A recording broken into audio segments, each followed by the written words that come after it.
Bismillah. Assalamualaikum warahmatullahi wabarakatuh.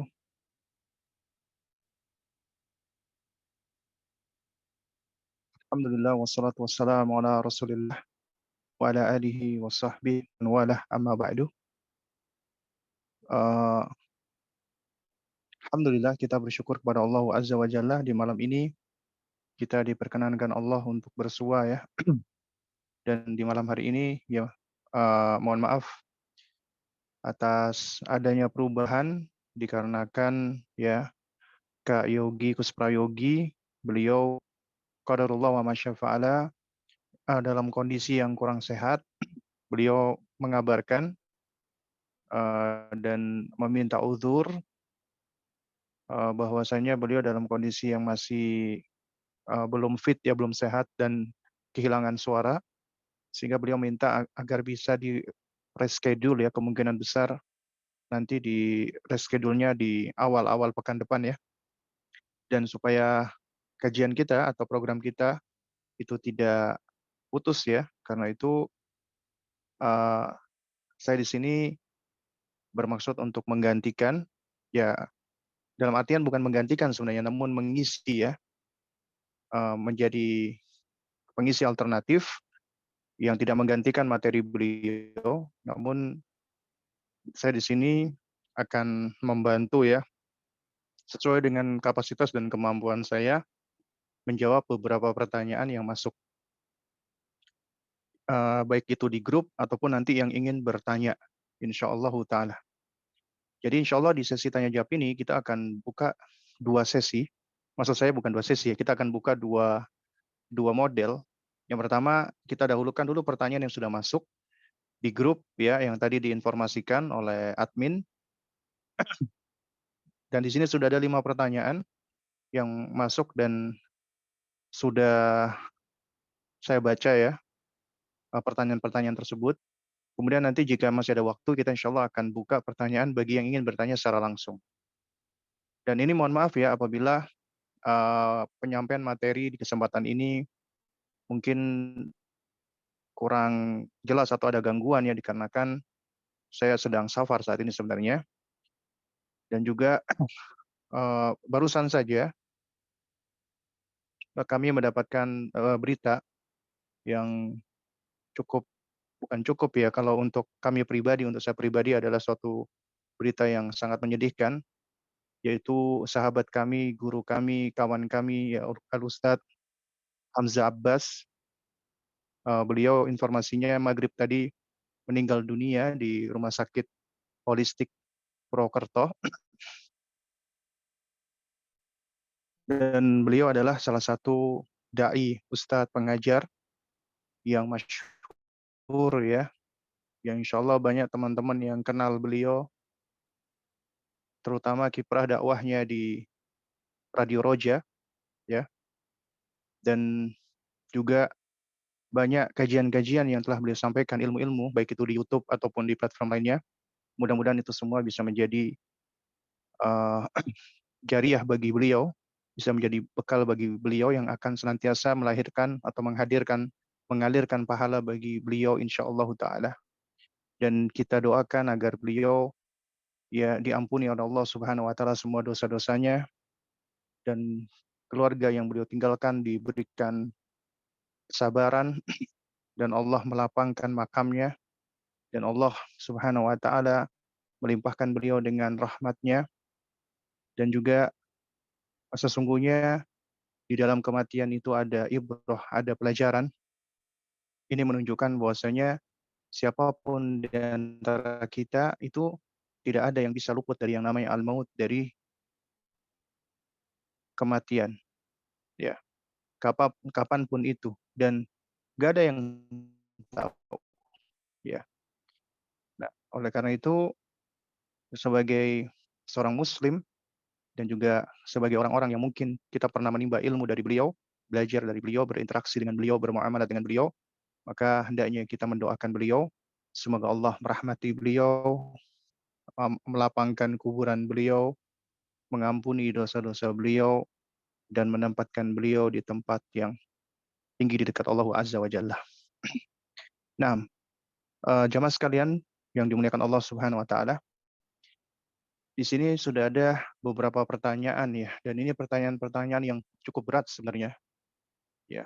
Pertanyaan-pertanyaan yang berat dan juga mungkin di antara pertanyaan ini juga butuh detail ya, butuh tafsil. Pertanyaan yang pertama yang masuk ya, saya ibu dari 4 anak yang semuanya masih usia di bawah 5 tahun. Masya Allah ya, ini berarti termasuk produktif ya. Dan ini karunia dari Allah Azza wa Jalla. Ya, karena Nabi SAW sendiri menganjurkan kepada kaum laki-laki agar mencari wanita-wanita yang ya al-wadud al-walud. Al-wadud yang penyayang, al-walud yang mudah melahirkan, artinya yang subur. Nah, kemudian yang menjadi permasalahan di sini adalah qadarullah saya seringkali lalai mengendalikan emosi. Masih sering marah kepada anak-anak. Suami saya ingin punya banyak anak dan sama sekali tidak mau KB. Nah, di sini nanti ada beberapa poin nih. Yang pertama tentang mengendalikan emosi. Sehingga akhirnya sering marah-marah kepada anak-anak, yang mana anak-anaknya ini masih di bawah 5 tahun. Nah, ini pasti ada sebab, ada pencetus, ada pen-trigger nih.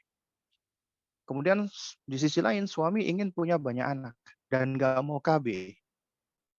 Ya, kita tahu ya punya kepingin punya banyak anak itu bagus, baik.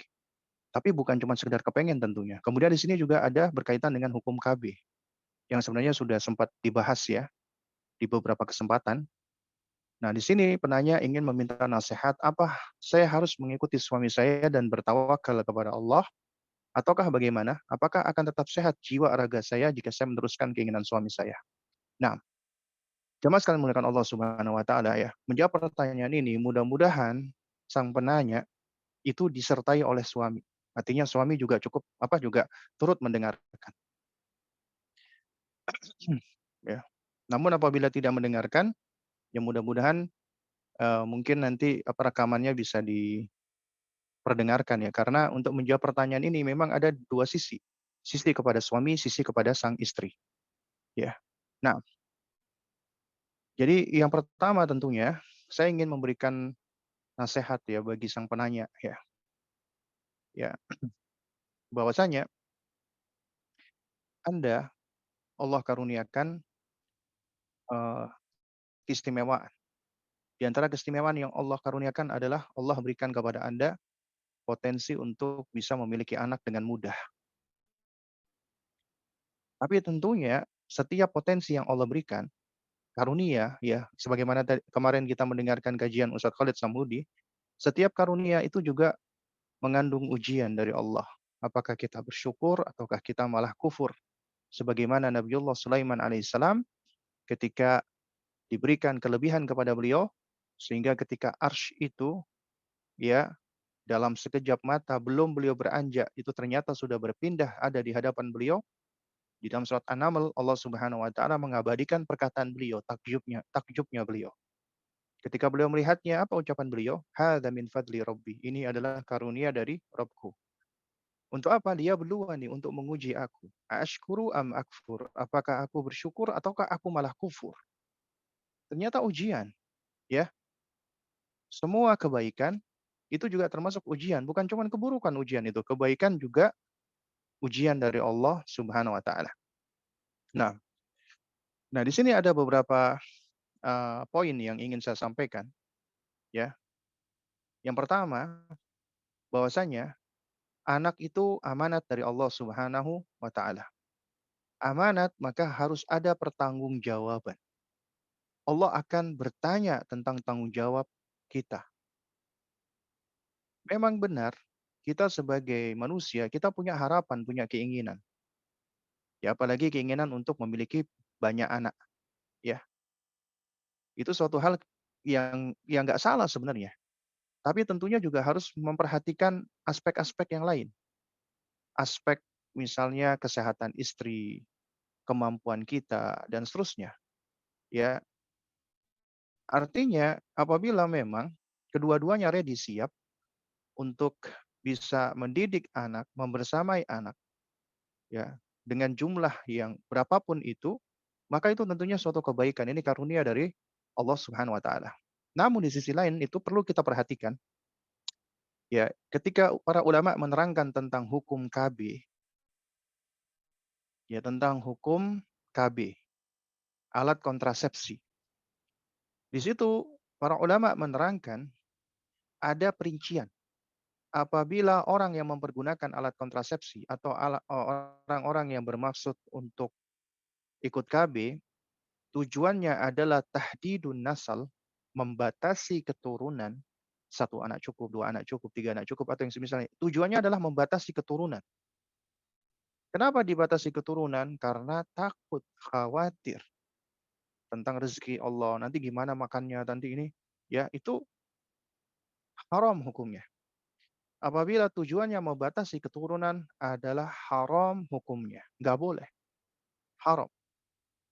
Tapi apabila tujuannya adalah tanzimun nasal, mengatur jarak kelahiran, jumhur ulama memperbolehkan. Kenapa perlu dilakukan pengaturan jarak kelahiran? Agar orang tua bisa, ya, lebih fokus dan lebih membangun attachment atau bonding pada anak hingga usia 2 tahun. Karena di usia bayi 0 sampai 2 tahun itu anak sangat butuh attachment dan bonding, terutama kepada ibunya. Meskipun kehadiran ayah tentunya suatu hal yang penting, kita nggak bisa pungkiri, ya. Karena itu tidak mengapa seseorang dia mengatur jarak kelahiran, tidak membatasi. Apa tujuannya? Agar semakin optimal di dalam membersamai dan mendidik anak, ya. Maka dengan demikian tentunya adalah suatu hal yang baik, ya.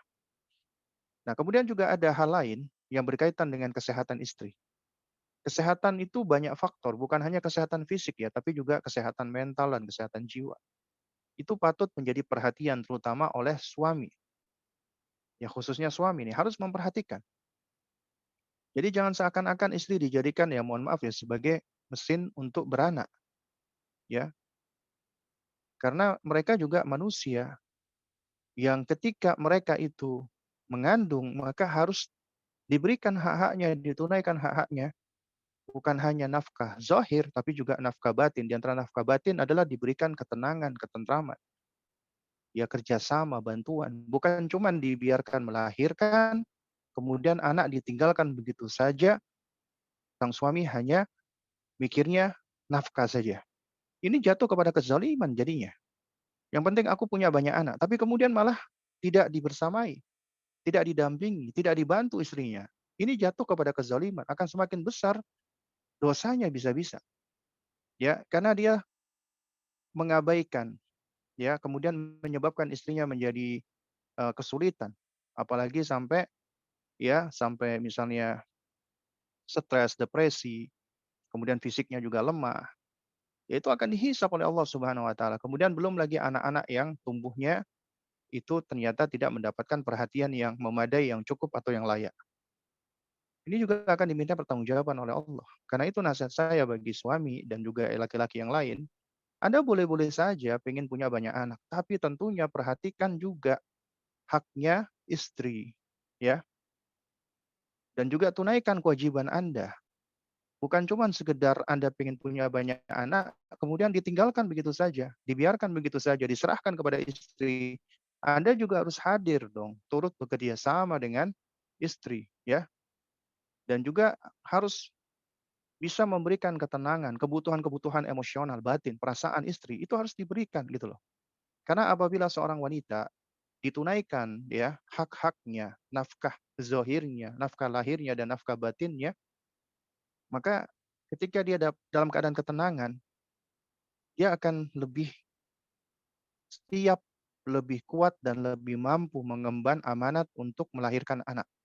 Karena dia merasa tidak sendirian, karena dia merasa tidak diabaikan, karena dia merasa tidak dicuekkan dan seterusnya. Ada suami yang mendampingi. Maka ini baik gitu loh, ya. Oleh karena itu, hendaknya bagi para suami, Anda harus memperhatikan hal ini ketika Anda kepingin punya banyak anak. Adapun bagi sang istri, ya, Anda hendaknya bersabar, ihtisab, mengharap balasan dari Allah Subhanahu wa taala. Dan perlu berkonsultasi kepada dokter. Karena mungkin bisa jadi suami kepingin banyak anak, tapi tentu kita harus memperhatikan dong bagaimana kondisi fisik kita.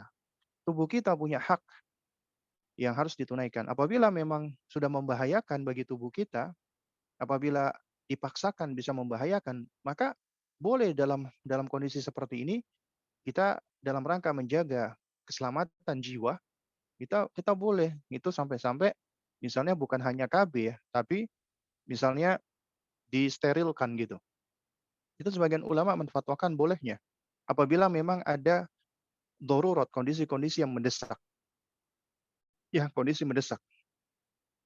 Apalagi berkaitan dengan masalah keselamatan jiwa dan juga kesehatan. Kesehatan itu bukan cuma kesehatan fisik ya, tapi juga kesehatan mental, kesehatan psikis. Itu juga butuh ya. Dan ini jangan sampai para laki-laki atau para suami ketika mereka egois hanya menginginkan banyak anak dan menjadikan istrinya itu seakan-akan seperti mesin produksi anak, tapi cuman sekedar dijadikan seperti itu, tidak hadir, tidak membantu, tidak menolong, tidak membersamai, tidak memberikan ketenangan, tidak menunaikan haknya istri, dan seterusnya, maka yang ada adalah kezaliman. Allah akan hisab Anda, Allah akan minta pertanggungjawaban Anda. Baik itu terhadap istri ataupun terhadap anak. Dan juga nasihat saya bagi para suami, perhatikan wahai para suami, wahai para ayah, ya, anak-anak Anda ketika dilahirkan, ya, wujud konkret dari kasih sayang Allah pertama kali itu ada pada ibunya. Kasih sayang ibu. Allah sudah berikan, Allah sudah ciptakan, Allah sudah tanamkan, Allah install di dalam diri seorang wanita, seorang ibu, kasih sayang yang begitu besarnya. Karenanya Rasulullah SAW itu sampai menjadikan kasih sayang ibu itu sebagai perbandingan bagi kasih sayang Allah. Ini qiyasul aula. Qiyasul aula itu boleh. Kita membandingkan sesuatu dalam rangka untuk menunjukkan bahwasanya sifatnya Allah yang mungkin secara lafaz tampak sama, tapi tentunya secara secara apa ya, secara sifat itu tentunya sifat Allah lebih mulia, lebih istimewa, lebih sempurna. Seperti contohnya sifat rahmah. Allah bersifat rahmah, manusia juga bersifat rahmah. Tapi yang paling rahmah di antara manusia itu adalah para ibu. Makanya Nabi jadikan kasih sayang ibu itu sebagai pembanding bagi kasih sayang Allah. Seperti riwayat tentang seorang budak wanita, ya, tawanan wanita yang kehilangan bayinya, kemudian ketika ketemu bayinya segera dipeluknya, disayanginya, disusuinya. Kemudian dijadikan itu momen oleh Nabi SAW untuk apa? Untuk menjadikan ini sebagai pembelajaran bagi para sahabat. Nabi bertanya kepada sahabatnya, bagaimana menurut kalian? Mungkin nggak menurut kalian si ibu ini melemparkan anaknya ke api? Sahabat menjawab, enggak ya Rasulullah, enggak mungkin ibu ini tega melakukannya. Ya, saking sayangnya si ibu tadi. Kemudian apa kata Rasulullah sallallahu alaihi wasallam? Ya, innallaha innallaha arhamu. Sesungguhnya Allah itu lebih rahmah, lebih berkasih sayang daripada ibu ini kepada anaknya. Makanya dikatakan Allahu arhamur rahimin, yang paling penyayang di antara para penyayang. Ya, Allah yang paling penyayang. Tapi yang dibandingkan adalah kasih sayang ibu ini menunjukkan ibu itu kasih sayangnya luar biasa. Dan wujud kasih sayang Allah Azza wa Jalla bagi anak manusia itu adalah kehadiran ibu. Nah, tapi ternyata ya, ibu-ibu ini itu juga sebagai manusia biasa itu memiliki kelemahan-kelemahan dan juga mereka bisa rusak fitrahnya, rusak tabiat dasarnya.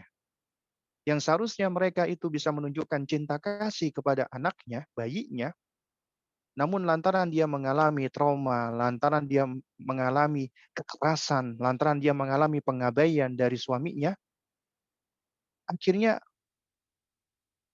sifat rahmanya itu rusak. Saking bencinya dia kepada suami, akhirnya ketika dia melihat bayinya, dia mengalami disorientasi. Bayi ini adalah ya hasil dari dirinya dengan suami yang ketika itu menyakiti dirinya. Akhirnya anaknya menjadi korban, disakiti oleh sang ibu. Si istri itu akan menyakiti bayinya. Waliyadzubillah. Itu nggak lepas biasanya dari peran laki-laki. Allah akan hisab memang ibu tadi. Tetap akan Allah hisab. Tapi juga Allah nggak akan lepaskan hisab terhadap laki-laki atau suami yang bisa menjadi sebab dia melakukan hal tersebut. Bukan dipertanggungkan, nggak ada, pertanggungan amal nggak ada, pertanggungan dosa, itu nggak ada. Tapi Allah akan hisab, Allah akan hisab, Allah akan perhitungkan semuanya. Jadi, ya, anak itu akan merasakan kasih sayang Allah pertama kali itu dari ibunya. Apabila ibunya dalam kondisi yang baik, kondisi yang tenang, damai, tentram. Kenapa? Karena dipenuhi kebutuhannya, diberikan ketenangan, diberikan ketentraman. Siapa yang memberikan?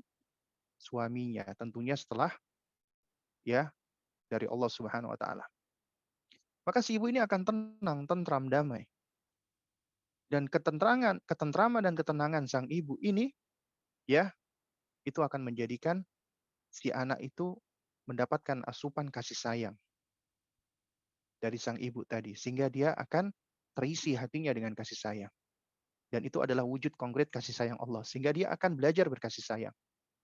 Ya. Namun apabila sang ibu ini misalnya jauh dari kebaikan suami, yang ada adalah suami cuma menuntut, menyuruh, meminta, memaksa dan lain sebagainya, akhirnya istri itu tidak damai, tidak tenang, tidak tentram, kemudian disibukkan juga dengan berbagai macam urusan-urusan domestik, kemudian diberikan amanat untuk ngurusin anaknya, yang ada adalah istri semakin stres, semakin depresi, ya, maka Allah akan minta pertanggungjawaban suami tadi.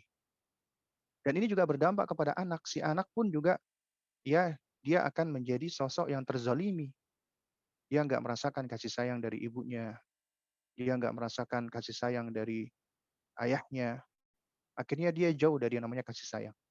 Nggak mengenal dengan namanya kasih sayang. Dan ini tentunya suatu hal yang membahayakan. Nah, jadi wahai para ayah, wahai para bapak, perhatikan. Adapun Anda, wahai para ibu, khususnya penanya, ya, memang ketika kita diuji oleh Allah dengan hal ini adalah memang kembalinya kepada sejauh mana, ya, pengenalan kita kepada Rabb kita Allah. Maka sejauh itu pula pengenalan terhadap diri kita, dan sejauh itu pula bagaimana kita mampu untuk apa ya, meregulasi emosi kita. Kalau kita lemah di dalam meregulasi emosi, ya kita masih seringkali eh, apa namanya? Apa istilahnya, kita mungkin keceplosan, ya, atau kita banyak melakukan pelanggaran-pelanggaran haknya anak lantaran kita belum mampu untuk mengendalikan emosi kita, ya, maka tetap itu akan dihisap oleh Allah. Apabila itu dalam bentuk yang sifatnya kezaliman, Allah akan hisap, Allah akan perhitungkan tetap, ya. Nah, oleh karena itu wajib bagi, ya, setiap muslim dan muslimah, khususnya dalam hal ini adalah para ibu, untuk terus belajar, memupuk ilmu agar semakin menguatkan dirinya, semakin meneguhkan tentang jati dirinya, sehingga dia semakin awas, semakin aware, semakin sadar, semakin ngerti tentang dirinya, semakin mengerti tentang jiwanya, dia tahu tentang emosinya, sehingga diharapkan dengan demikian dia akan lebih mampu menghadapi dirinya sendiri. Ya, dan ini nggak lepas dari yang namanya akidah dan tauhid, mengenal Allah. Karena siapa yang mengenal Allah, maka itu kunci ketenangan, ketentraman dan kedamaian. Dan dia sadar bahwasanya yang satu-satunya yang dia butuhkan di muka bumi ini bukan suaminya, bukan makhluk yang lainnya, tapi Allah. Sehingga, ya, keyakinan dia, kenalnya dia, ma'rifahnya dia dengan Allah itu membuahkan keteguhan, membuahkan kekuatan. Aku hidup di dunia ini hanya butuh Allah. Karena Allah lah yang satu-satunya menyayangi aku, yang paling memahami aku, yang paling mengerti aku, Allah. Sehingga dengan mendekat kepada Allah, terus mengenali Allah, terus belajar akidah dan tauhid dari Al-Quran dan Sunnah dengan pemahaman para salafus saleh, para sahabat, tabi'in dan tabi'ut tabi'in, dengan belajar yang benar, insya Allah itu bisa menjadi sebab, ya, kita mampu untuk mengendalikan diri kita, meregulasi diri kita. Kemudian bagi para istri yang memiliki suami seperti ini, ya, sabar menghadapinya. Dan kita boleh mengutarakan apa yang kita rasakan dengan cara yang baik, mengkomunikasikannya. "Abang, kalau abang pengen punya banyak anak, aku sih mau-mau aja, Bang. Tapi."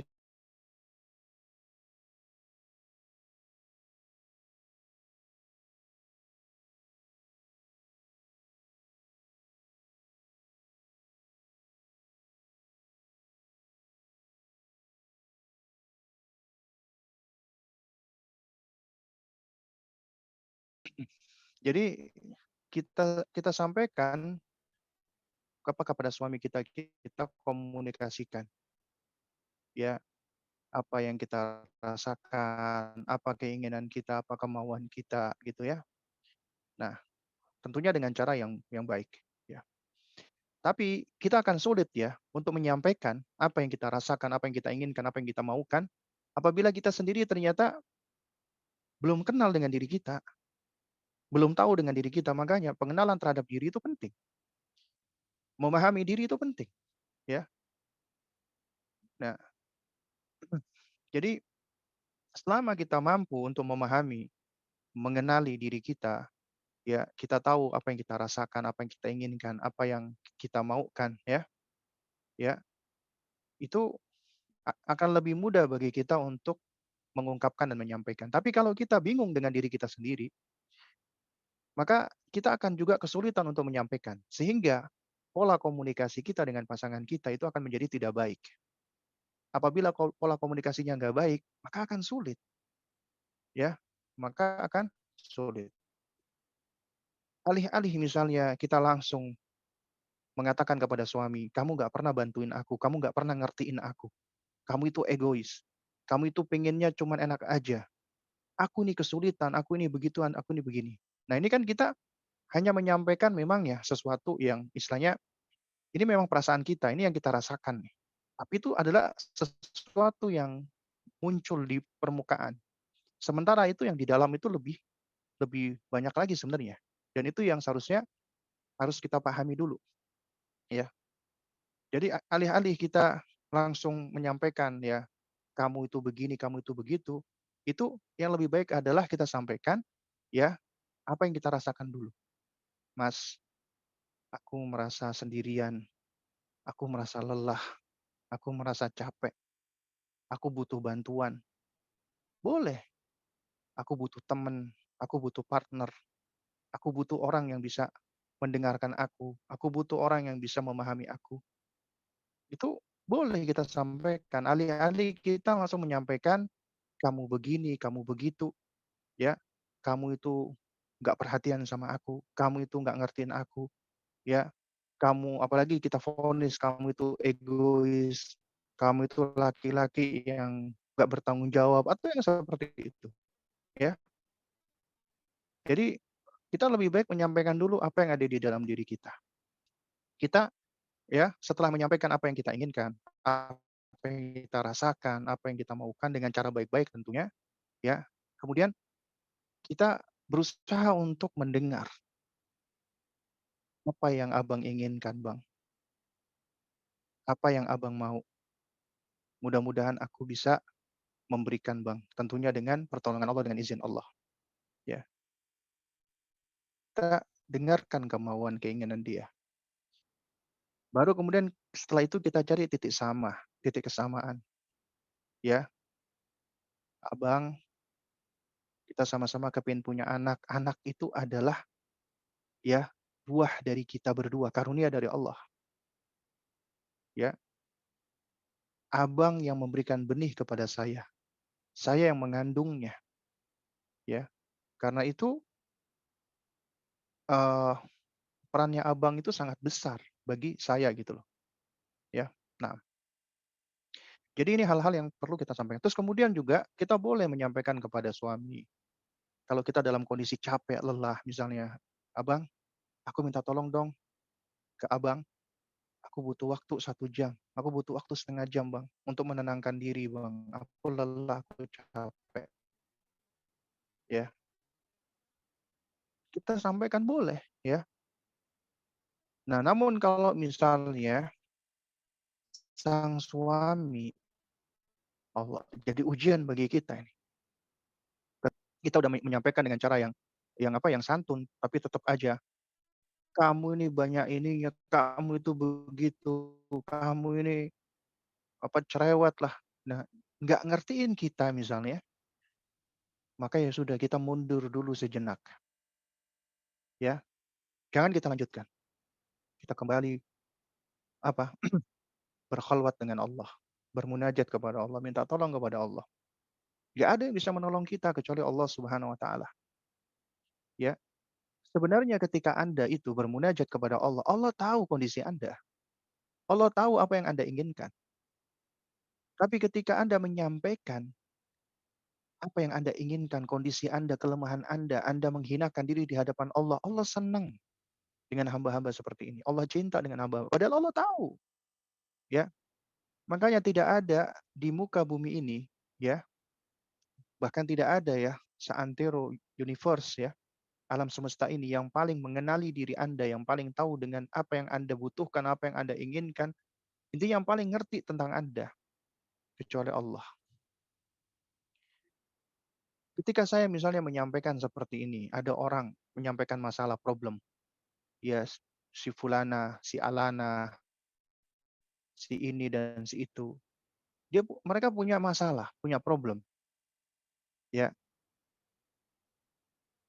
Masing-masing problem dari masing-masing orang itu unik, nggak sama. Sehingga nggak ada orang yang benar-benar bisa berempati 100% nggak ada, nggak ada. Hatta suami, hatta orang paling dekat dengan yang bisa berempati 100% nggak ada. Kita mungkin bisa berusaha berempati, tapi kalau sampai 100% seakan-akan seperti yang bisa dirasakan oleh sang pelaku atau orang tersebut, nggak mungkin bisa. Karena masing-masing kita itu unik beda. Apa yang kita rasakan, apa yang kita alami, itu nggak benar-benar bisa dirasakan oleh orang lain. Sebagaimana kita nggak bisa merasakan apa yang dialami oleh orang lain. Nggak bisa. Karena tiap orang itu punya punya apa ya, punya kondisi yang nggak sama, yang berbeda, ya. Tapi satu-satunya yang paling memahami kondisi Anda, paling ngerti, bahkan paling berempati, paling tahu tentang kondisi Anda, itu pencipta apa, itu adalah Allah Subhanahu wa taala, yang paling tahu. Karena itu kita harus tanamkan di dalam benak kita, yang paling mampu untuk menolong kita, yang ngertiin kita itu Allah, bukan orang lain. Karena itu ketika Anda, ya, lebih mengedepankan untuk membangun koneksi dengan Allah, Allah akan tolong Anda memperbaiki koneksi Anda dengan suami Anda, pasangan Anda, anak Anda, teman Anda, sahabat Anda, atau siapapun itu. Allah akan tolong. Biidznillah. Tentunya dengan izin Allah Subhanahu wa taala. Nah, jadi ini adalah di antara poin-poin yang perlu kita kita pahami ya. Nah, lalu kemudian apa yang harus saya lakukan? Apakah mengikuti suami saya dan bertawakal kepada Allah? Taati suami di dalam perkara-perkara yang ma'ruf, ya. Kalau misalnya kondisi Anda sehat, kemudian suami ingin, apa namanya, mohon maaf, apa namanya, menggauli Anda, maka Anda nggak boleh menolak sebenarnya, ya. Nah, tapi apabila Anda mengalami kondisi-kondisi yang secara medis dan juga secara psikis, itu Anda rasakan berat, Anda sampaikan. Kan apa adanya dengan jujur, dengan ketulusan hati. Mudah-mudahan suami bisa memahami. Artinya jangan sampai kita tidak menyampaikan atau kita mungkin salah di dalam berkomunikasi. Kenapa? Karena ternyata kita sendiri belum paham tentang kondisi kita, nggak ngerti tentang apa yang kita rasakan, apa yang kita alami, ya, nggak ngerti tentang emosi kita dan seterusnya. Itu akan sulit akhirnya kita untuk menyampaikan kepada suami. Nah, wallahu a'lam. Kemudian ada pertanyaan yang berikutnya. Kemarin saya mendapat sebuah insight dari media sosial, agar para pengurus sekolah tidak bermudah-mudahan untuk mengadakan safar seperti outbound atau studi tour bersama siswa-siswi karena ada anak perempuan. Bagaimana pandangan hukum syariat terhadap hal ini? Ya ini sebenarnya ada perincian sebenarnya, ya. Nggak bisa digeneralisir. Pertama, anak-anak usia dini nggak sama dengan anak-anak usia sekolah, nggak sama dengan anak-anak ketika udah usia syab atau usia remaja. Tapi kita semua harus sepakat, ya kita dan anak-anak kita itu butuh untuk berinteraksi dengan alam. Artinya program-program yang berinteraksi dengan alam, dengan lingkungan, itu penting, bermanfaat, ya. Nah, tinggal bagaimana kita melakukannya. Yang pertama, dikatakan safar. Safar ini harus ditegaskan dulu gitu loh. Apakah benar program outbound atau studi tour itu harus safar? Berarti harus musafir dan safar ini memang definisi dari para ulama itu kan beda-beda, ya. Banyak pendapat tentang hal ini dari para ulama kita. Sebagian ulama berpendapat safar itu dikembalikan kepada urf. Safar itu dikembalikan kepada kebiasaan. Artinya apabila seseorang itu dia sudah berpindah dari suatu tempatnya dia, kampungnya dia, qaryahnya dia, kemudian ke tempat lain meskipun jaraknya dekat, itu dikatakan urf sudah safar, maka safar. Ya, tapi ini tentunya suatu hal yang menurut sebagian ulama itu berat untuk ditentukan. Sebagian ulama lain lagi itu menentukan jarak dengan jarak. Ya, sebagian menentukan dengan lama waktu. Misalnya perjalanan sehari semalam, ya ini juga nisbi sebenarnya, relatif. Karena apa? Jalan kaki dengan naik unta, dengan sekarang naik pesawat, itu tentunya beda. Nah, sehingga yang relatif lebih lebih apa ya, yang relatif lebih baku, itu adalah jarak. Karenanya kalau saya pribadi lebih cenderung berpendapat, maksudnya lebih cenderung kepada pendapat, apabila itu jaraknya kurang lebih adalah 80 kilometer lebih ya, ya kurang lebih 80 kilometer, maka itulah sudah termasuk safar, ya. Tapi kalau di bawah itu bukan safar. Karena itu apabila misalnya ada sekolah di Depok, kemudian melakukan, studi tour di Bogor, ya, atau outbound di Bogor, jaraknya mungkin cuma 50 kilo, 60 kilo, maka itu bukan safar. Pun seandainya safar, juga tidak ada masalah, ya, itu nggak ada masalah, balik didampingi oleh mahramnya, ya, atau anak-anak didampingi oleh orang tuanya, ya. Nah, jadi intinya adalah kita nggak bisa menggeneralisir tentang tentang masalah ini gitu loh. Terus kemudian yang poin berikutnya tentang studi tour atau outbound tersebut. Itu apa tujuannya? Apa maksudnya? Itu harus jelas. Apakah sesuai dengan kebutuhan? Apakah sesuai dengan usia anak? Apakah sesuai dengan apa namanya? Sesuai dengan syariat? Ya itu harus harus dicek. Artinya tidak setiap acara outbound itu menyelisih syariat dan tidak setiap acara outbound itu pasti sesuai dengan syariat, ya. Maka harus dilihat juga tujuan-tujuannya, sesuai dengan fase usia anak atau enggak, ya apa manfaatnya dari program tersebut, ya. Nah, tapi yang harus kita pahami, ya interaksi anak-anak, bahkan kita dengan alam itu penting, ya. Karena itu kalau saya pribadi, ya, itu suatu hal yang baik ya apabila kita mengajak keluarga kita misalnya ke gunung atau ke pantai, kita camping, ya itu juga membangun quality time ya, dan itu sebenarnya bagus. Atau misalnya kita punya komunitas ya, kita kita camping bareng ya, asalkan tetap kita tidak menyelisih syariat ya, dan kita, berusaha untuk mengurangi adanya ikhtilat atau yang semisalnya. Nah, dan apakah boleh istri memberikan syarat kepada suami apabila mau menambah keturunan, harus ada ART full timer, fasilitas ditambah, terkait support si istri dalam mengurus rumah dan anak. Sehingga itu semua sudah terpenuhi baru lanjut ikhtiar menambah keturunan. Nah, jadi sebenarnya istri boleh meminta kepada suami ya, apabila dia kesulitan, misalnya bantuan, entah itu bantuan ART atau yang lainnya, boleh minta kepada suami. ya. Karena sebenarnya merupakan tanggung jawab dari suami ya untuk bisa, apa namanya, mensupport kebutuhan keluarganya, ya. Nah tapi, ya bukanlah suatu hal yang tentunya baik ya apabila seorang istri itu dia menuntut kepada suami sesuatu yang mungkin itu adalah berat bagi suaminya. Tapi apabila suaminya mampu, menurut dugaan kuatnya itu tidak mengapa. Tapi jangan dijadikan sebagai persyaratan untuk memiliki keturunan. Karena punya keturunan, punya anak itu karunia dari Allah. Dan ketika Allah karuniakan anak kepada kita, itu sebenarnya Allah sudah berikan kemampuan kepada kita gitu loh. Nggak perlu ART sebenarnya kita mampu. Ya, asalkan ada support sistem dari suami dalam hal ini. Ya, jadi nggak mesti harus ada ART dan yang semisalnya. Ya, Allah udah berikan kok kemampuan kepada masing-masing kita, kepada sang ibu, kepada sang ayah. Asalkan tadi ada kesepahaman, ada kesepakatan ya antara suami dan istri. Ya. Jadi apa namanya?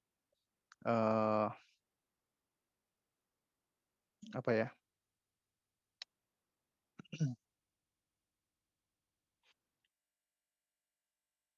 Ya intinya adalah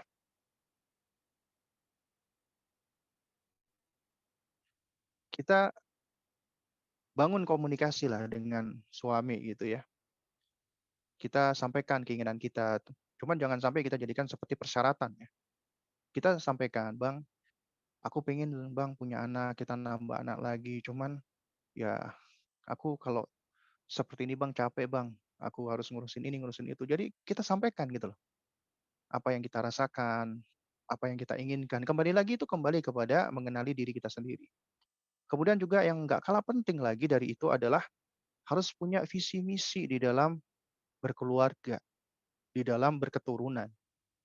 Ketika kita punya anak, apa sih visi misi kita gitu, agar selaras dan sama. Sehingga akhirnya di situ akan membangun yang namanya ta'awun atau kerjasama.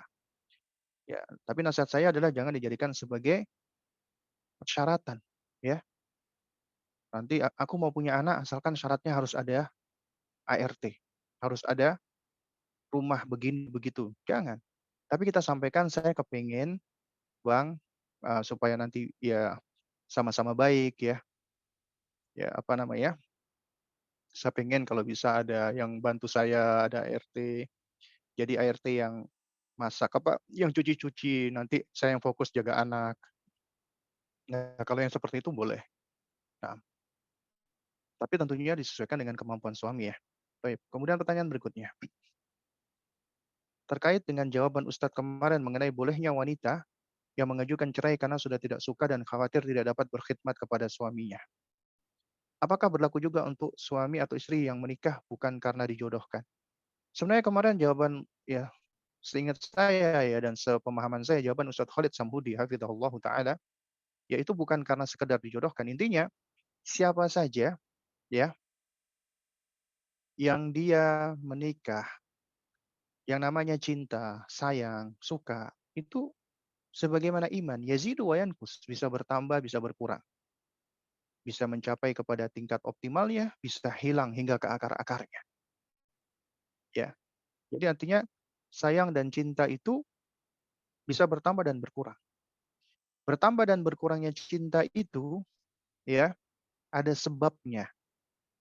Di antaranya adalah saling mengenal. Tak kenal maka tak sayang itu emang benar ya.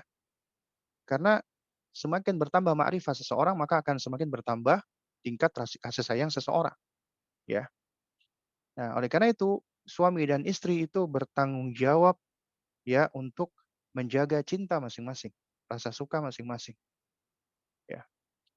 Dan juga di antara yang diterangkan kemarin kan oleh Al-Ustadz ya Khalid Samhudi hafizahullah taala adalah pentingnya bagi seseorang ketika dia mendapati sesuatu hal yang tidak dia sukai dari sifatnya atau perangainya, maka lihatlah sifat baiknya yang lain. Ini nasihat Rasulullah SAW. Kata Nabi SAW, la yafraq mu'minun ya, mu'minatan, ya, janganlah seorang mukmin itu membenci seorang mukminah. Janganlah seorang laki-laki beriman itu membenci seorang wanita yang beriman. Ya, in kariha minha, ya, eee, apabila dia membenci sesuatu darinya, dari suatu, apa namanya, sifat, ya, maka radhiya minha akhar, maka dia akan ridho, suka dengan sifatnya yang lain. Ya artinya ketika dia seorang mukmin, nggak mungkin dong kita benci semuanya, berarti dia kafir. Ini kembali kepada akidah al-wala wal bara, ya. Karena ketika seorang mukmin, misalnya dari para aulia Allah, wali-wali Allah, para nabi dan rasul, wajib kita mencintai mereka dengan kecintaan, dengan loyalitas yang sempurna. Adapun orang kafir juga wajib kita barok, benci dan berlepas diri dari mereka dengan barok dan berlepas diri yang sempurna. Adapun muslim mukmin yang melakukan kemaksiatan, maka kita terapkan wala dan barok secara bersamaan. Terhadap imannya kita tetap wala. Kepada amal solehnya yang masih ada kita tetap wala. Tapi terhadap keburukannya kita barok, berlepas diri. Apalagi pasangan kita, selama dia masih muslim atau muslimah, tetap ada kebaikannya. Karena yang nggak boleh dia membenci gara-gara satu atau dua atau beberapa keburukannya, dibenci akhirnya semuanya. Seakan-akan tidak punya kebaikannya. Makanya Allah Subhanahu wa taala ketika menerangkan ini jadi kaidah nih. Ya, ini berkaitan dengan tolak ya. Allah ingatkan wala, ya, tansau fadla bainakum. Janganlah kalian saling melupakan kebaikan di antara kalian. Itu di antara kunci. Jangan melupakan kebaikan di antara satu dengan yang lainnya. Hatta sampai bercerai pun nggak boleh. Sampai melupakan kebaikan, seakan-akan semuanya jelek, semua buruk, ya. Karena meskipun sudah berpisah, tetap ada, apa yang namanya, ada hak-hak keimanan, hak-hak ukhuwah di situ, apalagi kalau punya anak, ya. Ya, nah, oleh karena itu makanya, ya penting bagi kita untuk memperhatikan ini. Sebagaimana iman itu ada yang faktor yang bisa menambah, maka demikian pula cinta itu ada faktor-faktor yang dapat meningkatkan dan dapat menguranginya. Karena yang kita wajib sekali lagi nih kembali ke mengenal diri kita, apa yang kita suka, apa yang kita nggak suka. Dari situ kita pun juga akan belajar mengenali apa yang disukai oleh pasangan kita, apa yang dibenci oleh pasangan kita. Nah, oleh karena itu makanya kemarin di kajian Ustadz Khalid, saya sempat bertanya tentang kaidah, ya, dan ini memang kaidah yang seringkali digunakan oleh para ulama, bahkan sebagian menyandarkan kepada Sayyidina Ali radhiyallahu taala anhu, yaitu eh, laisa sa'na, apa namanya? Laisa sa'an atau al-muhim an tuhibba, walakin asy-sya'na an tuhabba. Atau walakinnal muhimma an tuhabba. Tidaklah penting kamu itu mencinta. Cuman mencinta, mengklaim doang, enggak penting. Yang paling penting adalah kamu itu dicinta. Kenapa? Karena agar kita bisa dicinta berarti kita harus menunjukkan bukti atas kecintaan kita. Dan kita juga harus memahami tentang apa yang dicintai oleh orang yang kita cintai. Ya. Jadi nggak cuman sekedar aku sayang kok, aku cinta, ya. Ini sama berarti seperti ya syair yang mana orang-orang itu mereka tergila-gila dengan Laila Majnun. Sehingga dikatakan oleh penyair tadi ini seringkali dinukilkan oleh Syekh Al-Albani rahimahullahu taala, kullun yadda'i waslan bi Laila wa Laila la tukiru lahum bidzaka. Semua ngaku-ngaku punya hubungan spesial dengan si Laila, tapi si Laila memungkiri semua pengaku-ngakuan tadi. Artinya semua boleh ngaku-ngaku, aku sayang sama Laila, aku cinta sama Laila. Tapi semua pengakuan itu dipungkiri oleh si Laila. Enggak, aku enggak sayang dia, aku enggak kenal dia, aku enggak tahu dia. Ya. Jadi yang menjadi penentu apa? Yang jadi penentu adalah ini tadi, ya, yang dicinta tadi gitu, al-mahbub tadi, yang dicinta. Nah, nah jadi ini juga juga penting bagi kita untuk memperhatikan hal ini gitu loh, ya. Sehingga apa? Sehingga jangan sampai apa namanya? eh, kita itu hanya sekedar sekedar merasa udah kayak nggak sayang, nggak cinta, itu biasanya adalah perasaan-perasaan apa, permanen, apa, temporer maksud saya, apa, bukan yang permanen. Biasanya perasaan temporer karena kita lagi marah, kita lagi kesel, ya aku benci sama kamu, tapi besok bisa jadi sayang lagi. Ya itulah, eee, dinamika kehidupan gitu loh. Ya kadang-kadang pasangan kita membuat kita kesel, sebel, kita marah, ya. Lalu kemudian setelah itu dia misalnya melakukan hal-hal yang baik, Akhirnya kita maafin dia, ya. Nah, jadi kuncinya di sini adalah apa? Adalah terus berusaha untuk saling mengenali, saling memahami, saling menerima ya, eee, masing-masing ya, termasuk menerima kekurangan masing-masing ya. Kita juga punya kekurangan, pasangan kita juga punya kekurangan dan kita belajar untuk memaklumi, belajar untuk memaafkan ya. Dan seorang yang bijak adalah dia memberikan maaf kepada seseorang ya, meskipun orang itu belum meminta maaf. Dan dia meminta maaf kepada seseorang meskipun dia merasa dia tidak melakukan kesalahan. Ya, itu adalah orang yang bijak, orang yang wise, ya. Tapi seringkali kita lebih dipengaruhi oleh emosi kita, perasaan kita. Ngapain aku minta maaf? Apa salahku? Biarkan dia minta maaf dulu, ya. Nah, ini berarti apa? Ini berarti sebenarnya secara emosi masih belum dewasa, ya. Tapi kalau orang-orang yang udah dewasa, ya dalam rangka untuk menjaga kemaslahatan gitu loh. Karena kebersamaan aku dengan dia itu lebih bermaslahat daripada sekedar aku mendahulukan emosi, ya. Nah nah tapi kalau ada orang dia merasa udah benci banget dengan pasangannya, nggak tahu perasaannya benci aja, nah itu dia patut untuk mencoba kontemplasi diri ini. Bisa jadi ya, ya ini bukan suatu hal yang bisa kita pastikan, ada sesuatu di situ. Makanya banyak istighfar, banyak zikir, banyak membaca Al-Quran. Bisa jadi ada pengaruh sihir. Ketika Anda misalnya tiba-tiba ya Anda merasa nggak suka, benci dengan pasangan Anda. Anda pengen muntah misalnya, atau Anda rasanya pengen marah ketika dekat dengan dia, atau Anda pusing, berarti kemungkinan besar ada sesuatu di situ. Dan ini sangat mungkin terjadi karena ada orang yang hasad, orang-orang yang nggak suka, orang-orang yang benci dengan hubungan Anda. Akhirnya dia melakukan sihir dan sihir itu hak benar, nyata ya. Karena itu nggak sedikit sebenarnya yang namanya rumah tangga rusak gara-gara ada pihak ketiga, ada sihir ya, ada yang pelet atau yang semisalnya. Tapi bagi seorang muslim wahid ya, ketika dia mendapati dirinya merasa seperti ini, ya selama dia terus mendekatkan diri kepada Allah, dia sibukkan sama ibadah, zikir, ya itu semua tidak akan mempan baginya. Ya. Sihir itu mungkin terkena tapi pengaruhnya sedikit dan itu akan akan luluh, akan lepas dari dirinya.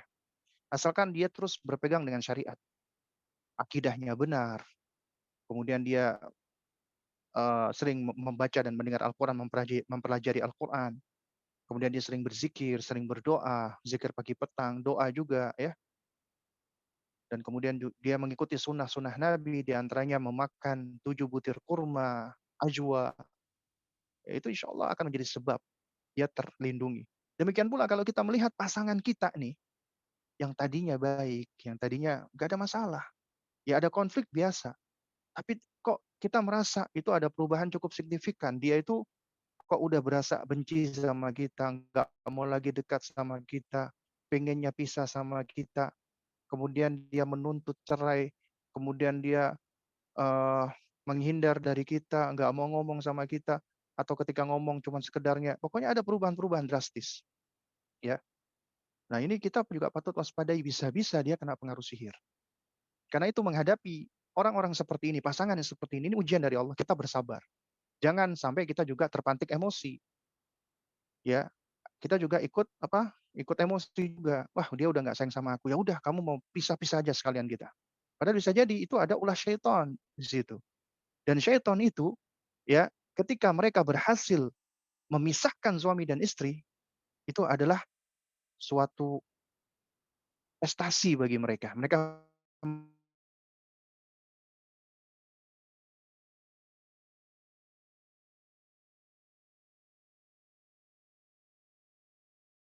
perlu untuk senantiasa mewaspadai talbisnya syaitan, perangkap-perangkap syaitan, ya. Nah, jadi bukan masalah dijodohkan dan nggak dijodohkan.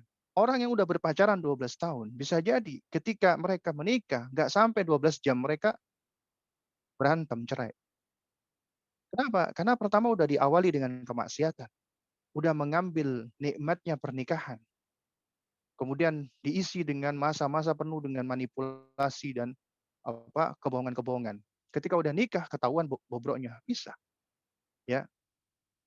Dan bisa jadi juga orang yang dijodohkan, tapi ternyata Masya Allah, selama dia niatnya baik di dalam pernikahan untuk menggenapkan agama, menyempurnakan agama, untuk ini ibadah yang paling panjang. Dia menerima kekurangan-kekurangan pasangannya, plus dia melihat kelebihan-kelebihannya dan bersabar, itu malah bisa langgeng gitu loh. Karena apa? Karena seringkali manusia itu hanya terpukau dengan casing, ya, ketertarikan secara physically, ya. Padahal itu cuman sementara doang gitu loh. Ya, sebab nanti ketika di akhirat, apabila dia adalah benar-benar jodoh kita sampai di jannah, maka semua orang masuk surga itu nggak ada yang jelek, nggak ada yang buruk rupa, semuanya cantik dan ganteng, ya. Nah, jadi ini hal-hal yang perlu untuk kita pahami gitu loh. Nah, itu di antara kiat-kiatnya ya, untuk hal ini ya misalnya, ya kita ketika mengenali pasangan kita, ya, apa namanya, suami atau istri kita misalnya, kita bisa misalnya, oh suami itu ternyata suka makan bakso, kita ajak makan bakso bareng. Suami itu ternyata, misalnya istri itu suka suka apa namanya, suka, melakukan suka jalan-jalan misalnya, kita ajak jalan-jalan, atau yang seperti itu, ya. Jadi melakukan aktivitas-aktivitas bersama, itu juga bisa mempertahankan atau menjaga, ya. Bagaimana suami istri ini bisa mempertanggungjawabkannya kelak, Ustadz? Karena banyak sekali kasus perceraian di antara suami istri itu sudah karena tidak suka, kemungkinan kemudian selingkuh dan menceraikan suami atau istrinya, walaupun suami istri itu baik atau soleh. Ada juga kasus istri punya kekurangan, suami tidak mau membimbing dan malah menceraikan dengan alasan tidak suka lagi. Ya ini tentu saja tidak benar, sebagaimana kemarin udah dijelaskan oleh Ustadz Khalid Sambudi ya. Allah lebih tahu gitu loh. Niat kita, tujuan kita, Allah tahu, nggak tersembunyi bagi Allah. Ya, bahkan kadang-kadang bisa jadi memang ada orang ketiga. Karena yang namanya syaitan itu ada dari bangsa jin, ada dari bangsa manusia. Ya, dan bisa jadi kita itu terpukau, terkesima, tertipu oleh syaitan dari bangsa manusia. Ya mereka-mereka ini yang disebut dengan pelakor misalnya, atau yang seperti itu, ya, atau pebinor, ya. Itu takhbib namanya. Dan itu termasuk al-kabair, dosa besar. Takhbib artinya merusak, ya, rumah tangga orang, artinya rusak hubungan suami istri. Dijadikan suami dan istri itu menjadi pisah. Ya, ini bukan hanya dilakukan oleh orang ketiga selingkuhan, bisa jadi loh mertua atau kakak adik atau kakak ipar. Itu bisa jadi melakukan takbib, ya. Itu termasuk dosa besar. Nah, wallahu a'lam bishawab. Dalam kajian Who Am I disebutkan bahwa syariat dibebankan berdasarkan ada atau tidak adanya akal. Tidak peduli meskipun ada trauma. Iya betul. Asalkan akalnya masih sehat. Asalkan dia masih bisa membedakan antara baik dan buruk. Ya. Nah, pertanyaannya jika trauma begitu membekas dan sebagai ibu, si orang ini jadi depresi dan tidak bisa berfungsi atau menjalankan tanggung jawabnya dengan baik, lalu mencari bantuan psikiater untuk dapat antidepresan, apakah berarti dia kurang iman? Karena stigma depresi karena kurang iman ini seringkali menghambat seseorang yang memang sakit jiwanya untuk berobat ke pihak yang tepat. Mohon penjelasannya Ustaz. Jazakallah khair. Nah, ini pertanyaan yang bagus sebenarnya ya. Jadi begini ya jamaah sekalian dimuliakan Allah Subhanahu wa taala. Kaidah kita itu adalah ya, sebagaimana yang diterangkan juga ya oleh Ustadz Haris Munandar di kajiannya beberapa hari yang lalu, ya. Hendaknya kita itu sebagai muslim, kita itu keras, tajam terhadap diri kita, tapi kita lembut, lemah terhadap orang lain. Ya, paham ya maksudnya ya? Terhadap diri kita, kita tuh keras. Tapi terhadap orang lain kita lembut. Jangan sebaliknya, ya. Jadi seperti yang dicontohkan, kita itu suka memberikan uzur terhadap diri kita. Ya, nggak apa-apalah. Tapi kepada orang lain, kita seringkali tidak memberikan uzur. Ya. Jadi ini kembali kepada konsep kita di dalam memandang. Ya. Kalau itu terjadi kepada diri kita sadar kita ini depresi. Kita ini ya ada hal-hal yang memang membuat kita trauma. Berarti alhamdulillah nih kita sadar ini Allah berikan kesadaran kepada kita. Itu karunia nikmat dari Allah. Dan kita nggak bisa pungkiri kaidah di dalam agama kita yang namanya ujian, musibah, wa ma asabakum min musibatin fabima kasabat aydikum. Tidaklah ujian, musibah yang menimpa kalian itu melainkan karena perbuatan tangan kalian sendiri. Wa ma asabaka min sayyi'atin famin nafsika. Adapun keburukan yang menimpa engkau itu dari kamu sendiri, dari dosamu, kesalahanmu sendiri gitu loh. Tenang dan sebagainya. Itu memang kita lihat maksud saya dari kita sendiri ya. Itu karena memang ternyata karena dosa-dosa kita, karena kesalahan-kesalahan kita, ya. Artinya kalau kita menilai diri kita sendiri, aku ternyata memang imannya kurang. Aku kurang dekat sama Allah. Karena kita tahu kedekatan kepada Allah itu kekuatan. Al-Quran itu huda, syifa, wa nur. Itu harus kita yakini gitu loh.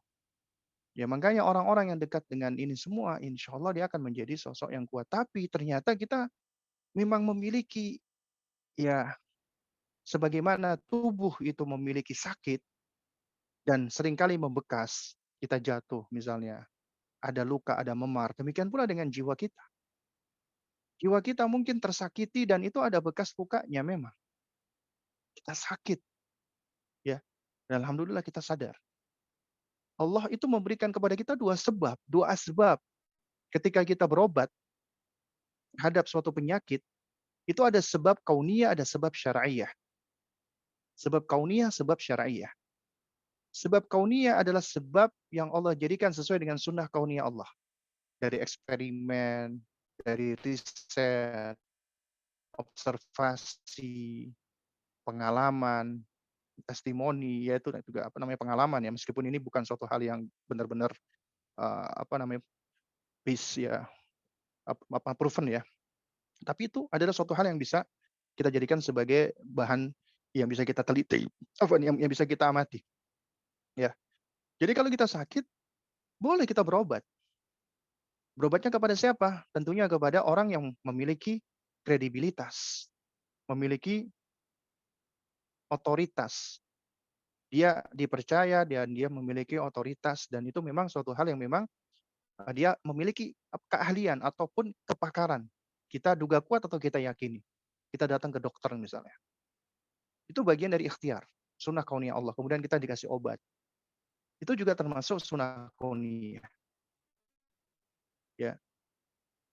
Tapi Muslim itu tidak hanya fokus kepada sunnah kauniyah, tapi juga kepada sunnah syar'iyah. Ya, juga kepada faktor syar'i.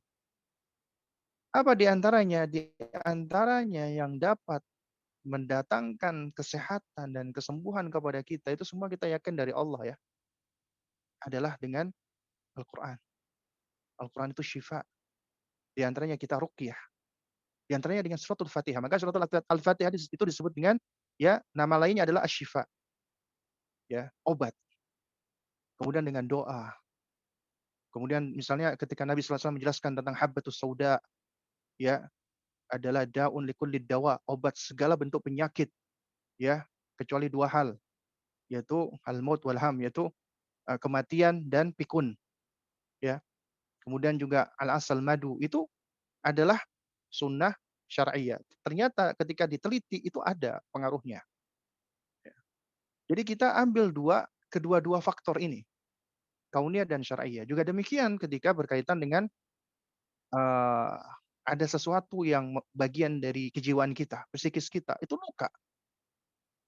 Maka kita ambil faktor pertama, boleh sesuai dengan sunnah kauniyah Allah.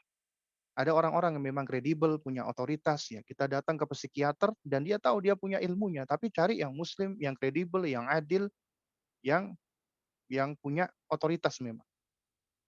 Ya, kemudian diberikan kita obat. Itu ikhtiar, boleh. Dan ini tidak berkaitan dengan masalah lemahnya iman gitu loh. Tapi secara asal apapun ya musibah menimpa kita, mau itu depresi, mau itu stres atau enggak, itu semua adalah karena dosa kita, kesalahan kita gitu loh. Ya. Lalu kemudian sebab syar'inya kita ambil. Sudah jelas Allah menciptakan manusia fi ahsani taqwim dalam bentuk, rupa, struktur, komposisi paling baik dan Allah jadikan setiap penyakit itu ada obatnya. Dan Allah jadikan bahwasanya Al-Qur'anul Karim itu adalah obat. Apabila Al-Quran itu syifa, obat untuk penyakit-penyakit dia zahir, maka apalagi untuk batin, hati, jiwa. Itu akan menjadi obat yang jauh lebih ampuh, lebih berkhasiat. Asalkan diiringi dengan keyakinan. Apalagi ini kalamullah, firman Allah Subhanahu wa taala. Maka itu dapat lebih menyembuhkan dengan izin Allah. Nah, itu untuk diri kita. Adapun untuk orang lain, ya, orang-orang yang mereka mengalami trauma, orang-orang yang mengalami depresi, mereka tuh nggak butuh dengan vonis, dengan sekedar, "Ah kamu gitu aja, ah kamu ini memang nggak kuat imannya, ah kamu ini memang labil." Itu nggak butuh. Karena seringkali mereka tuh sadar gitu loh, tentang kondisinya. Tapi yang mereka butuhkan itu apa? Penguatan dan kekuatan, ya. Bukan vonis gitu loh, apalagi dikatakan kamu lemah iman, ya. Kamu itu memang itu jadi terhadap orang lain, kita jangan melakukan pendekatan seperti ini. Kita berlemah lembut dengannya, kita berikan uzur kepada dia. Kita kalau bisa hadir menjadi orang yang dapat membantu menguatkan dirinya, ya. Nah, apalagi ini kalau berbicara dengan pasangan, maka juga sama gitu loh. Kita harus berusaha. Kita tahu ya bahwasanya yang namanya trauma itu terjadi karena ada hal-hal apa apa traumatis di masa lalu. Kejadian masa lalu itu suatu hal yang sudah nggak bisa kita ubah lagi, udah nggak bisa kita apa-apain lagi. Itu sudah terjadi. Itu udah menjadi memori yang tersimpan di dalam ingatan kita, benak kita. Dan itu seringkali ada memori-memori buruk itu yang malah menjadi eee, hal-hal yang dapat mengganggu dari sisi faktor kejiwaan kita gitu loh, ya. Nah, oleh karena itu makanya, ya ini kembali lagi perlu untuk konsep mengenal diri kita gitu loh. Konsep untuk memahami diri, ya. Kita tahu ya misal contoh ya, anak-anak nih, ya, yang mereka itu dari kecilnya sering disalahkan oleh orang tuanya. Hal yang kecil itu udah disalahkan, apalagi suka dibanding-bandingkan atau divonis sama orang tuanya. Nah, itu juga akan mempengaruhi pola pikirnya dia, ya. Karena ini suatu kebiasaan dan ini bukan suatu hal yang, apa ya istilahnya, kontradiksi ya. Artinya kalau kita lihat ya konsep pendidikan apalagi dipaparkan oleh Abu Hamid Al-Ghazali rahimahullah ketika menerangkan anak itu, hatinya qalbuhu, itu bagaikan mutiara yang bersih, yang murni belum terjamah, ya, yang belum jamah, masih bersih.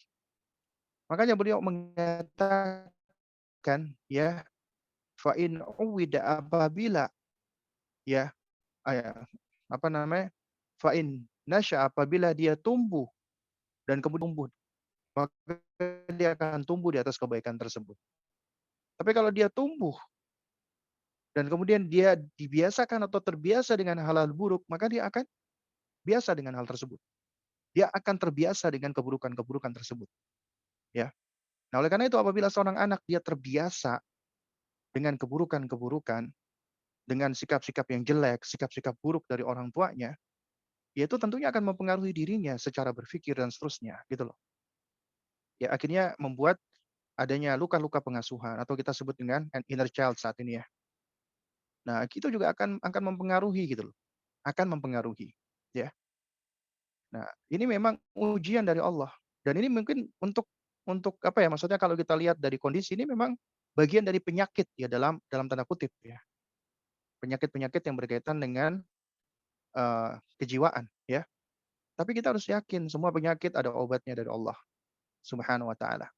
Makanya berbeda yang membuat berbeda antara seorang mukmin, muwahhid, yang dia belajar, yang dia mendalami akidah, dia hadir di majelis-majelis ilmu, hadirnya dia adalah lillahi ta'ala karena Allah Subhanahu wa taala, bukan karena untuk sekedar hadir, ketemu teman, untuk berbangga-bangga diri atau enggak, tapi dia benar-benar belajar untuk izalatul jahl, menghilangkan kebodohan dari dirinya, ya, dan dia benar-benar ingin mendapatkan rif'ah ya, agar Allah memuliakan dia, karena orang yang berilmu Allah muliakan, Allah istimewakan, ya. Intinya niatnya adalah niat yang baik, lalu kemudian dari situ dia akan semakin memahami dirinya, insya Allah dia akan mampu untuk apa, untuk memperbaiki dirinya.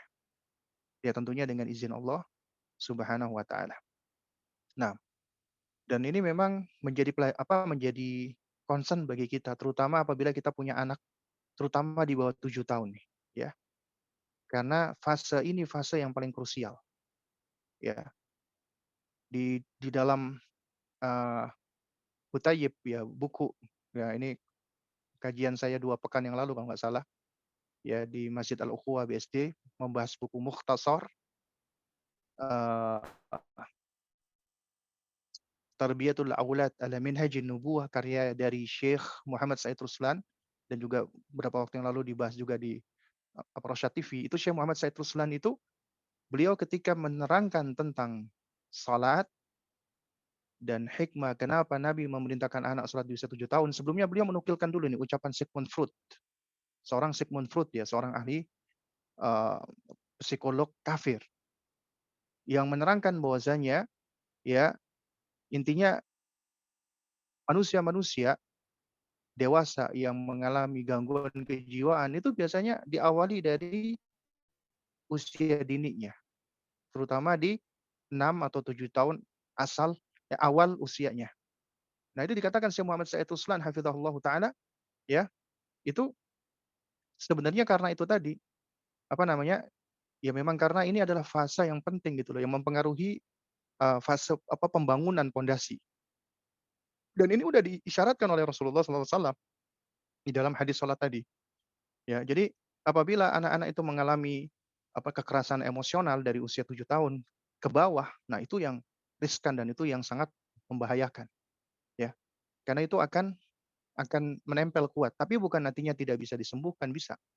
Insya Allah dengan izin Allah semua penyakit bisa disembuhkan. Nah, ya. Ya jadi intinya itu ya kurang lebihnya ya, harus bisa dipahami ya. Kalau untuk diri kita, apabila kita sadar kita mengalami depresi, ya kita segera kembali, ini tanda, ini signal dari Allah agar kita mencari kedekatan kepada Allah Subhanahu wa taala. Dan kita juga sadar bahwasanya kita banyak salah, banyak dosa. Mungkin karena itulah akhirnya Allah uji kita dengan hal ini.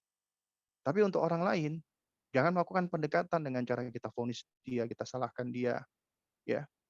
Ya, karena kita tahu ya, hal-hal yang telah terjadi di masa lalu itu takdir dari Allah. Ini kembali kepada al-imanu bil qadari, khairihi wa syarrihi.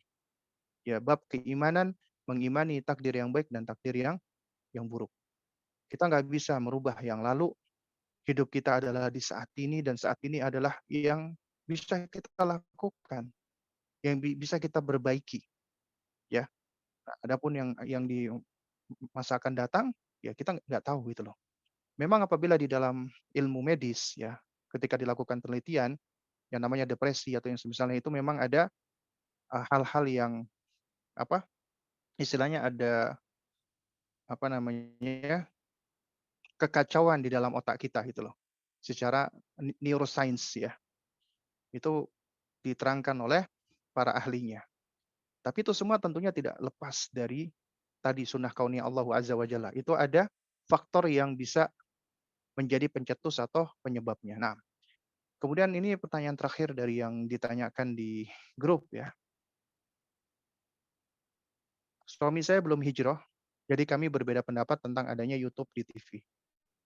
Sehingga saya sedikit kesulitan mengarahkan anak untuk sholat dan mengaji. Anak saya sekarang usianya 10 tahun dengan kebutuhan khusus dengan Down syndrome. Kebiasaan anak yang YouTube terus di TV, kalau menurut suami saya tidak apa-apa, hanya waktunya saja diatur. Kalau menurut saya lebih baik tidak ada. Pertanyaan saya, bagaimana solusi agar anak kami bisa nurut untuk sholat ngaji?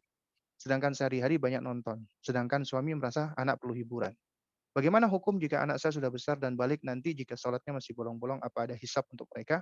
Anak saya Down syndrome dengan IQ 57 sampai 79. Mohon penjelasannya Ustaz. Nah, toib ya.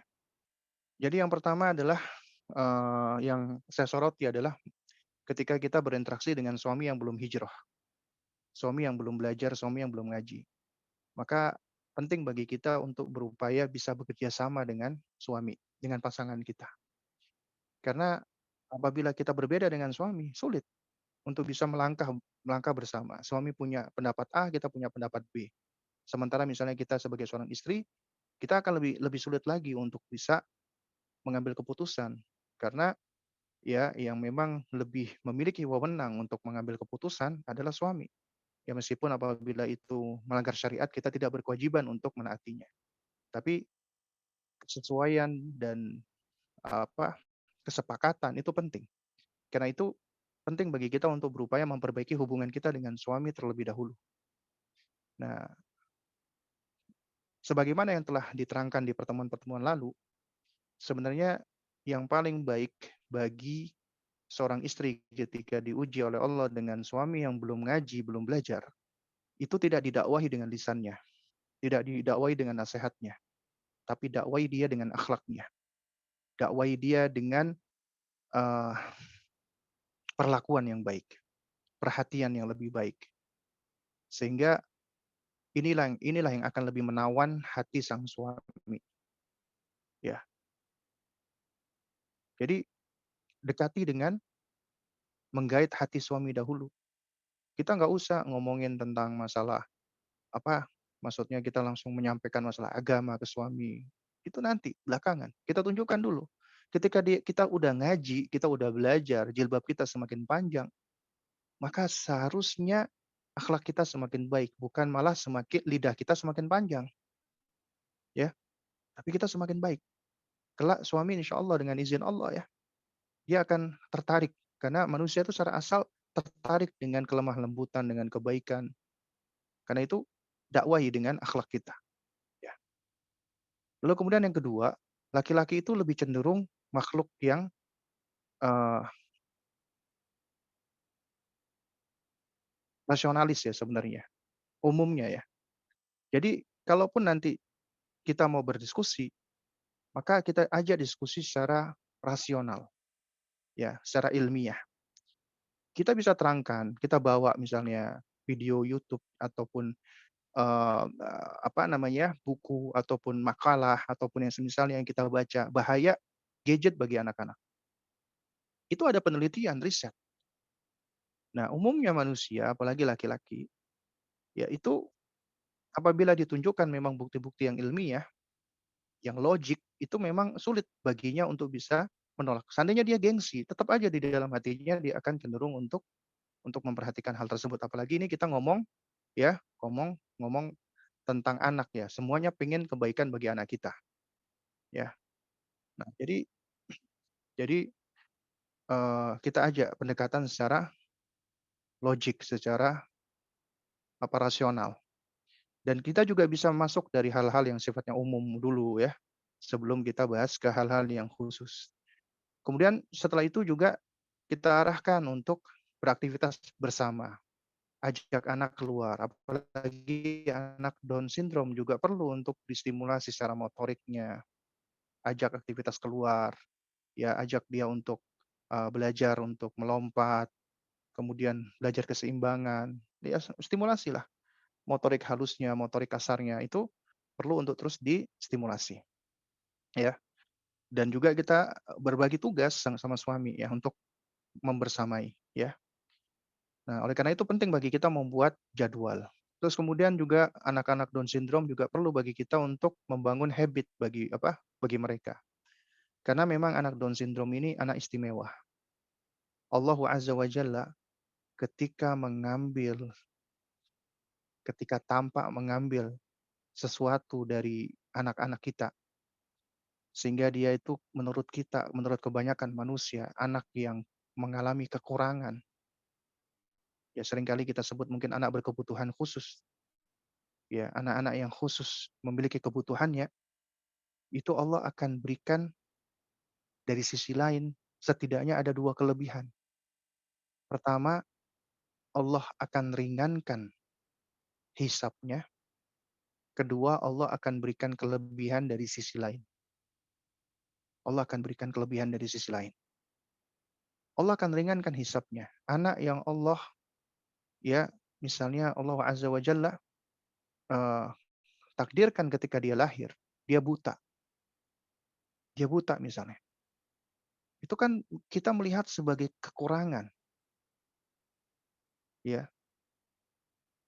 tapi itu bisa jadi anugerah, karena kelak di akhirat itu bisa menjadi peringan, meringankan hisabnya, karena matanya tidak perlu menjadi hujah yang akan memusuhi dia.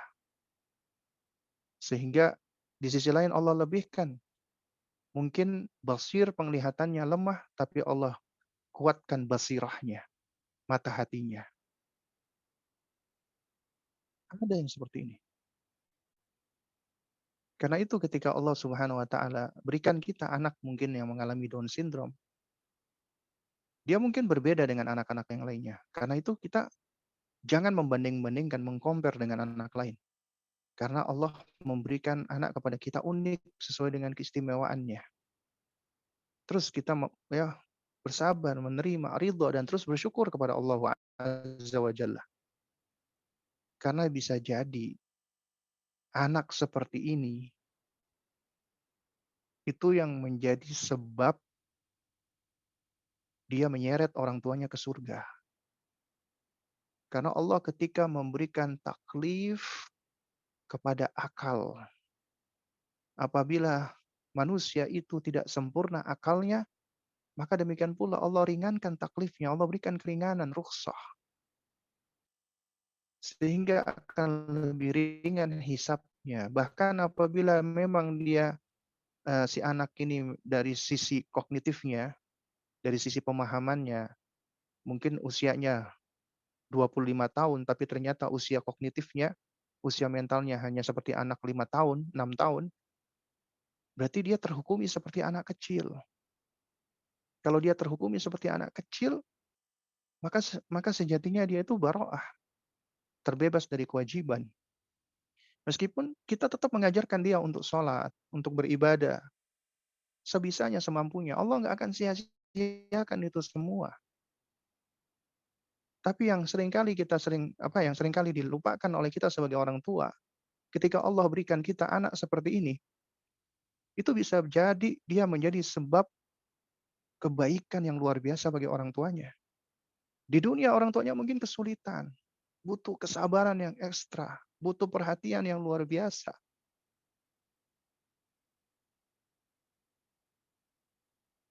Tapi nanti di akhirat, Allah nggak akan sia-siakan itu. Semakin sulit kita di dunia, ya, terus bersabar, menjaga amanat Allah, makhluk Allah ini amanat dari Allah.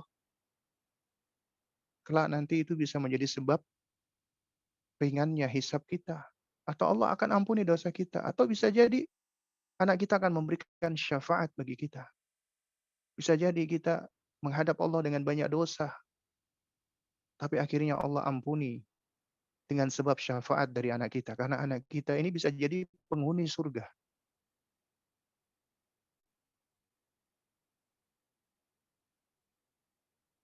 Dan ini nikmat dari Allah. Karunia dari Allah Subhanahu wa taala. Dan anak-anak seperti ini, ya, itu istimewa bagi orang tuanya. Apalagi tetap orang tuanya ingin mendidik si anak ini agar bisa menjadi anak yang saleh. Ya, namun nasihat saya adalah kita tetap harus memperlakukan dia, ya, sesuai dengan kondisinya. Ya, kalau kita tahu dia mengalami Down syndrome, ya, dan juga dengan ilmu pengetahuan saat ini kita bisa melihat sejauh mana kemampuan dia, kognitif dia. Maka anak-anak seperti ini sejatinya, ya, mungkin Allah ambil sebagian dari kelebihannya, tapi Allah akan semakin perkuat kelebihan yang lain. Ya, dia punya kekurangan tapi di sisi lain dia punya kelebihan. Anak Down syndrome itu anak yang jujur. Anak Down syndrome itu anak yang tidak mengenal bohong sebenarnya, kecuali apabila dia diajarkan kebohongan. Karena dia masih polos. Hatinya itu bersih sebenarnya. Sehingga kelak dia akan dibangkitkan insya Allah dalam keadaan yang seperti itu. Karena itu apabila orang tuanya tetap terus membersamai dan mendampingi dan mendidik, insya Allah itu bisa menjadi karunia bagi orang tuanya. bisa menjadi, sebab Allah memasukkan anaknya ke dalam surga.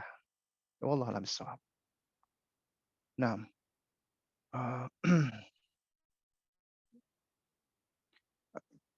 di sini apakah masih ada yang ingin bertanya? Coba saya lihat di chat ya. Ini bagaimana caranya lihat di chat dari handphone nih?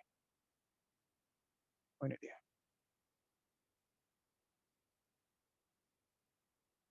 Ini ada pertanyaannya ya. Mungkin ini sekarang udah jam berapa ya?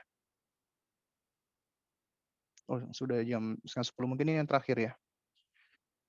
Apakah di dalam Islam ada urutan lain lagi yang harus diprioritaskan suami sebelum istri, setelah Allah dan Rasulullah, kemudian ortunya? Apakah adik-beradiknya menjadi prioritasnya juga sebelum istrinya atau anak-anaknya? Ya, bagi seorang laki-laki, ya, kalau kita lihat tentang kewajiban ya, kewajiban untuk menjaga, memelihara, melindungi, menafkahi, itu tentunya keluarganya, istri dan anak-anaknya.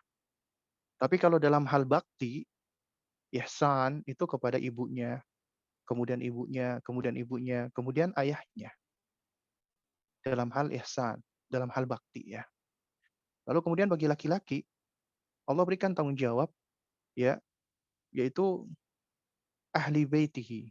Ya, termasuk orang-orang yang tinggal di dalam rumahnya. Dia adalah imamnya. Dia punya ART, maka dia juga berkewajiban untuk membimbing ART-nya. Jangan biarkan Anda masukkan ART yang tidak berhijab, tidak berjilbab, apalagi kafir, apalagi yang ahli maksiat, ya. Dan kemudian ketika di rumah Anda, adik perempuan Anda, atau yang masih belum balik ya,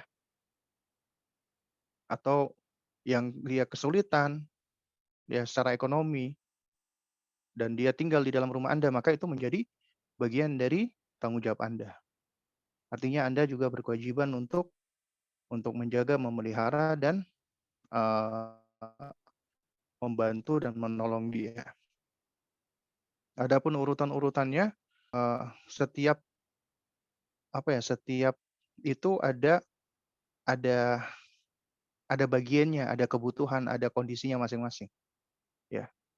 Makanya tidak sama ketika kita bicara tentang berbuat ihsan atau bakti, tidak sama dalam hal kewajiban untuk mendidik, mengasuh, dan tidak sama dalam hal kewajiban untuk misalnya, eee, bersedekah, ya, atau yang seperti itu, ya. Karena masing-masing itu ada bagiannya sendiri-sendiri. Nah, toyib. Baik, sepertinya sudah tidak ada lagi pertanyaan ya. Kalau saya perhatikan sudah semua pertanyaan bisa dijawab, sudah dijawab maksud saya ya. Jadi, meskipun ya jawaban saya mungkin sebagaimana yang dikatakan ya atau difirmankan oleh Allah, la yusminu wa la yughni min ju', tidaklah mengenyangkan dan juga tidak pula menghilangkan dari dahaga. Namun mudah-mudahan yang sedikit ini bisa memberikan manfaat untuk kita semua. Tentunya yang salah itu datangnya dari diri saya pribadi, yang hak datangnya dari Allah Azza wa Jalla, dan kita memohon kepada Allah Azza wa Jalla agar Allah senantiasa mengistiqomahkan kita semua, Allah memberikan kita ilmu yang bermanfaat, Allah Subhanahu wa taala dan Allah Subhanahu wa taala menjadikan anak-anak kita anak-anak yang soleh dan solehah, dan Allah pertemukan kita semua di jannahnya kelak insyaallah taala. Baik, mungkin ini yang bisa saya sampaikan. Insyaallah nanti akan diinformasikan ya tentang jadwal terakhir dari Kak Yogi ya, dan kita doakan mudah-mudahan beliau diberikan kesehatan oleh Allah dan bisa berbagi atau sharing ya sesuai dengan keilmuan beliau insyaallah taala, dan mudah-mudahan program kita ini dapat memberikan manfaat untuk kita semua. Baik, mungkin ini yang dapat saya sampaikan, kurang lebihnya saya mohon maaf. Apabila ada hal-hal yang kurang lebih hamdik, asyhadu an la ilaha illa anta, astaghfiruka wa atubu ilaik. Assalamualaikum warahmatullahi wabarakatuh.